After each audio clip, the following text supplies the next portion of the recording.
യിരെമ്യാ പ്രവാചകൻ്റെ പുസ്തകം 5-ാം അധ്യായം അതിൻ്റെ 1 മുതൽ 31 വരെയുള്ളതായ വേദവാക്യങ്ങൾ. ന്യായം പ്രവർത്തിക്കുകയും വിശ്വസ്തത കാണിക്കുകയും ചെയ്യുന്നവനുണ്ടോ?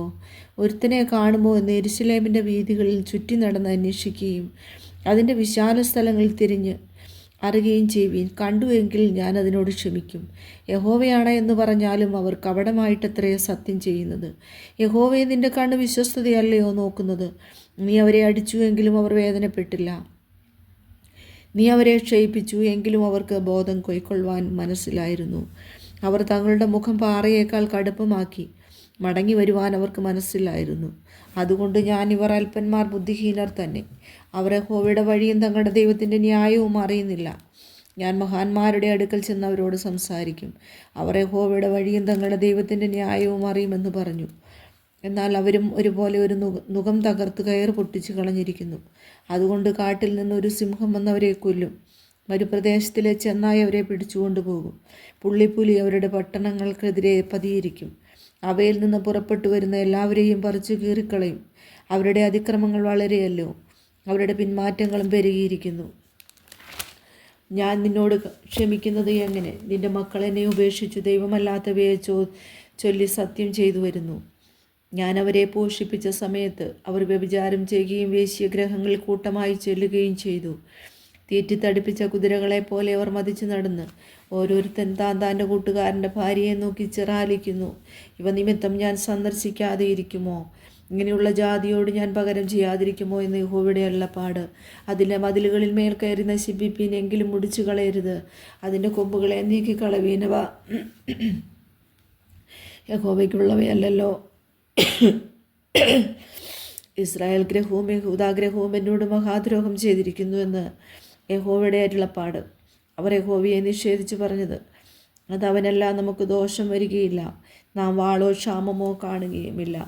പ്രവാചകന്മാർ കാറ്റായിത്തീരും. അവർക്ക് അരുളപ്പാടില്ല. അവർക്ക് അങ്ങനെ ഭവിക്കട്ടെ. അതുകൊണ്ട് സൈന്യങ്ങളുടെ ദൈവമായ യഹോവ ഇപ്രകാരം അരുളി ചെയ്യുന്നു, നിങ്ങൾ ഈ വാക്ക് പറഞ്ഞതുകൊണ്ട് ഇതാ ഞാൻ നിൻ്റെ വായിൽ എൻ്റെ വചനങ്ങളെ തീയും ഈ ജനത്തെ വിറകുമാക്കും. അവർ അതിനെ ഇരയായി തീരും. ഇസ്രായേൽ ഗൃഹമേ, ഞാൻ ദൂരത്തു നിന്ന് ഒരു ജാതിയെ നിങ്ങളുടെ ദേശത്തു നേരെ വരുത്തുമെന്ന് യഹോവയുടെ അരുളപ്പാട്. അധസ്ഥിരതയുള്ള ഒരു ജാതി, പുരാതനമായ ഒരു ജാതി, ഭാഷ നിനക്കറിഞ്ഞുകൂടാത്തതും വാക്ക് നിനക്ക് തിരിയാത്തതുമായ ഒരു ജാതി തന്നെ. അവരുടെ ആവനാഴി തുറന്ന ശവക്കുഴി. അവരെല്ലാവരും വീരന്മാരത്രേ. നിൻ്റെ പുത്രന്മാരും പുത്രിമാരും ഭക്ഷിക്കേണ്ടുന്ന നിൻ്റെ വിളവും നിൻ്റെ ആഹാരവും അവർ ഭക്ഷിച്ചു കളയും. അവർ നിൻ്റെ ആടുകളെയും കന്നുകാലികളെയും തിന്നുകളയും. അവർ നിൻ്റെ മുന്തിരിവള്ളികളെയും അത്തിവൃക്ഷങ്ങളെയും തിന്നുകളയും. നീ ആശ്രയിക്കുന്ന നിൻ്റെ ഉറപ്പുള്ള പട്ടണങ്ങളെ അവർ വാൾ കൊണ്ട് ശൂന്യമാക്കി കളയും. എന്നാൽ അന്നാളിലും ഞാൻ നിങ്ങളെ മുടിച്ചു കളകിയില്ല എന്ന് യഹോവയുടെ അരുളപ്പാട്. നമ്മുടെ ദൈവമായ യഹോവ ഇപ്രകാരം ഇവയൊക്കെ നമ്മോട് ചെയ്യുവാൻ സംഗതി എന്തെന്ന് ചോദിക്കുമ്പോൾ നീ അവരോട്, നിങ്ങൾ എന്നെ ഉപേക്ഷിച്ച് നിങ്ങളുടെ ദേശത്ത് അന്യദേവന്മാരെ സേവിച്ചതുപോലെ നിങ്ങൾക്കുള്ളതല്ലാത്ത ദേശത്ത് നിങ്ങൾ അന്യജാതിക്കാരെ സേവിക്കേണ്ടി വരുമെന്ന് ഉത്തരം പറയണം. നിങ്ങൾ യാക്കോബ് ഗൃഹത്തിൽ പ്രസ്താവിച്ചു, യഹൂദായിൽ പ്രസിദ്ധമാക്കേണ്ടതെന്തെന്നാൽ, കണ്ണുണ്ടായിട്ടും കാണാതെയും ചെവിയുണ്ടായിട്ടും കേൾക്കാതെയും ഇരിക്കുന്ന മൂഢന്മാരും ബുദ്ധിഹീനന്മാരുമായ ആ ജനമേ, ഇത് കേൾപ്പീൻ. നിങ്ങൾ എന്നെ ഭയപ്പെടുകയില്ലയോ? എൻ്റെ സന്നിധിയിൽ വിറയ്ക്കുകയില്ലയോ എന്ന് യഹോവയുടെ അരുളപ്പാട്. ഞാൻ കടലിന് കവിഞ്ഞുകൂടാതെ വണ്ണം നിത്യപ്രമാണമായി മണലതിരാക്കി വെച്ചിരിക്കുന്നു. തിരകൾ അലച്ചാലും സാധിക്കുകയില്ല, എത്ര തന്നെ ഇരച്ചാലും അതിർ കടക്കുകയില്ല. ഈ ജനത്തിനോ ശാഠ്യവും മത്സരവുമുള്ള ഒരു ഹൃദയമുണ്ട്.